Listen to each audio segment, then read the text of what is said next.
What's up, you guys? Welcome back to Young Money Investments, and in today's video, this is almost like a part two or second part to my previous video talking about why Donald Trump would be planning a faux recession and kind of a fake recession to help prop himself up and get him elected for a second term.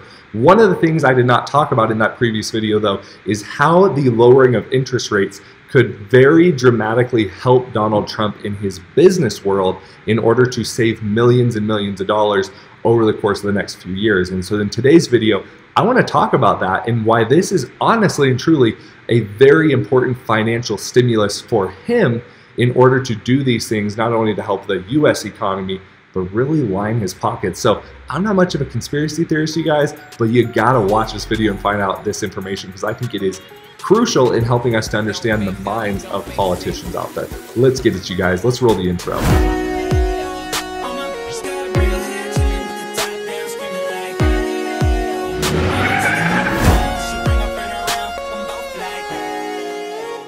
All right, you guys, so I came across this article on the Washington Post, and I thought it was a very, very important article. And it just basically says Trump's economy could save millions if interest rates fall as he demands. Now, if you know anything about Trump lately and his posts, his tweets, his rants, he has been trying to drive interest rates down. And obviously that's because he's saying that he wants to prop up the economy. The economy is not doing as well.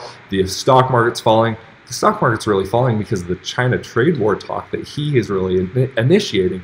But that's not what he says. One of the things that I really want to talk about is how this is going to help his business. One more thing too, if you've not hit that thumbs up button already, please hit that thumbs up button, hit the subscribe bar down there, and then turn on the bell notification.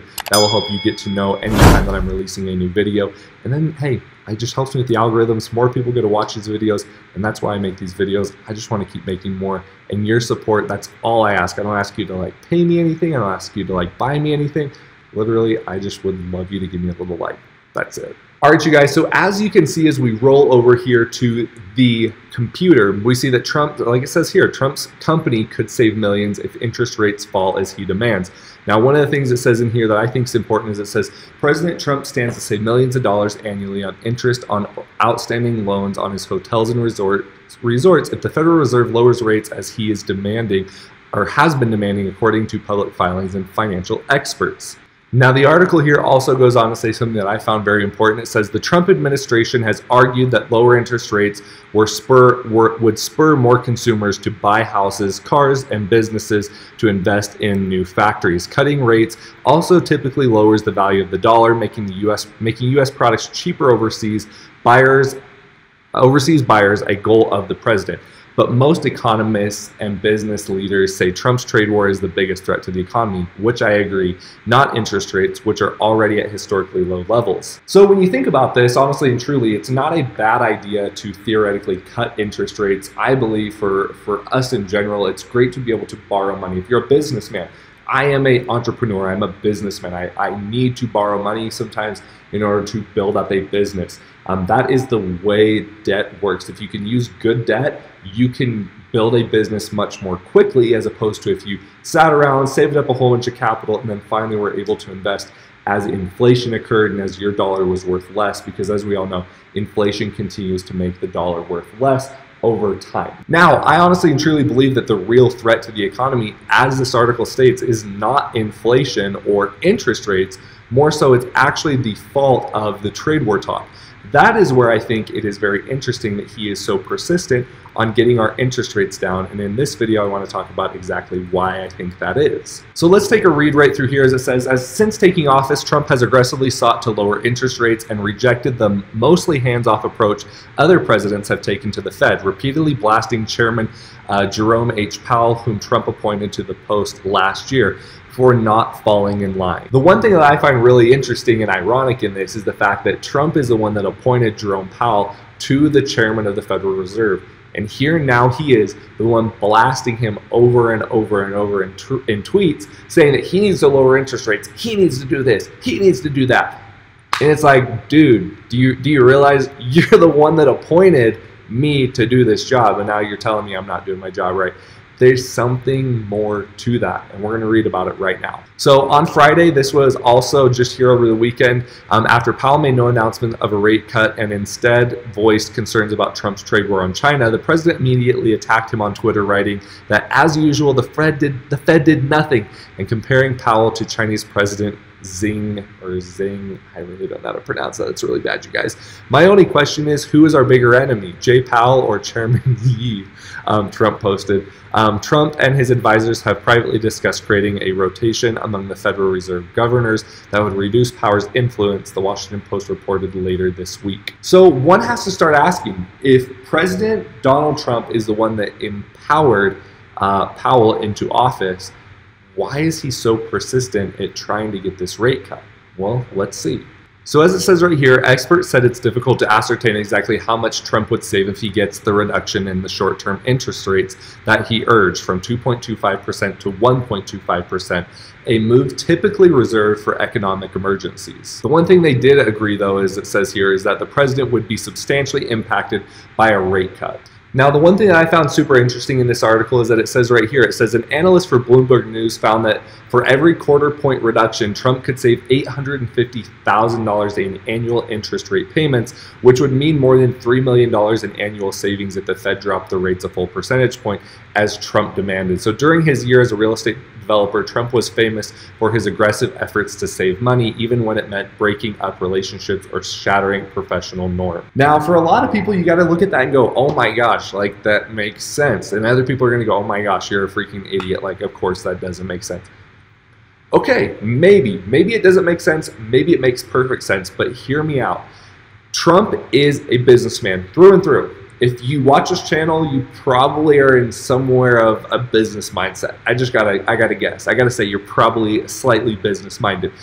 Would it make sense for you if you had the power, if you had the ability to save yourself $1 million plus, 7 figures essentially a year in interest, and you knew it was beneficial for you and it was beneficial for a lot of your friends, that you would be advocating to do that thing, whatever X thing is? Would you be advocating to do it? Heck yeah. I mean, honestly and truly, we all would, I think, to some extent. We would be advocating and doing those things that would benefit us and benefit our friends. And it makes sense that Trump would probably be doing that. One more thing I found super interesting from this article was right here where it says Trump further amped up pressure Friday after Powell spoke at a meeting for central bankers in Jackson Hole, Wyoming. The chair said the U.S. economy was in a favorable place, but that the trade war Trump launched against China had created a complex, turbulent situation. So what's my take on it? I believe that those things that the chairman of the Federal Reserve said are true. I do believe that, honestly, it's not an interest rate problem. From looking at all the statistics and looking at unemployment rates, the economy and everything in general, is pretty good. Yes, I'm a bearish investor. Yes, I love to short companies. But you got to understand, I have not seen a lot of things that are wrong with this economy right now. And what I have seen is when we see these massive dips and these tanks, it is normally due to the fact that it is a Trump tweet about China. This to me is more of a China problem as opposed to it being a interest rate, global financial issue here. Although I do think we have a lot of issues with college debt. I think debt in general, there are a lot of issues there, but that's not causing the problems right now. So my plan of attack, as I said in the previous video, and if you haven't watched it, find the video over here, find it, watch it, and also hit that like button if you haven't done so already. But as I was saying in the previous video, the thing that I am going to do in the economy right now is I'm going to play it very smart. I am going to most likely be buying the dips because I believe that these are due to the fact that Trump is wanting reelected. He is doing these things to look very strong in the face of China, which supports his delegates that he has basically pledged his allegiance to. He has told everyone that he's going to be hard on China. He's going to be a stickler on this trade deal. I believe those things are important. I really do. I do think that we do need to negotiate a better trade deal, and those are things that he wants to do while keeping the economy really good. Now, it's hard to do both at one time, but if he can lower interest rates, prop it up using the Federal Reserve, but still then find a way to get a deal done with China, he gets both together and the economy just shoots up. So you guys, now is your option. It's your time to leave comments down in the comments section. Do you believe that's true? Do you think that's right? Do you think that's wrong? Is there something that I have to this theory? Do you think this theory is right? Do you think it's wrong? If you think it's wrong, tell me why. I'd love to know why. I'd love for there to be a little discussion down here in the comment section. And if you've not done so already, hit that thumbs up button. If you would like to learn more about me day trading, especially here coming into September, I'm going to be day trading and shorting a lot more.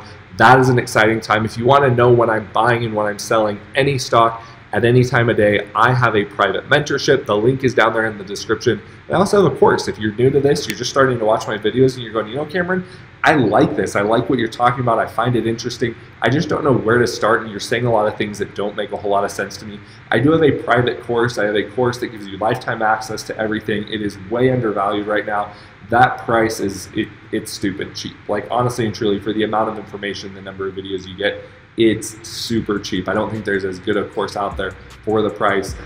Also check that out if you'd like to. And I will catch you guys in the next video. If there's anything you guys want me to do a video on, let me know down in the comment section and I'll talk to you. Yes, you in the next video. Catch you guys later. Bye.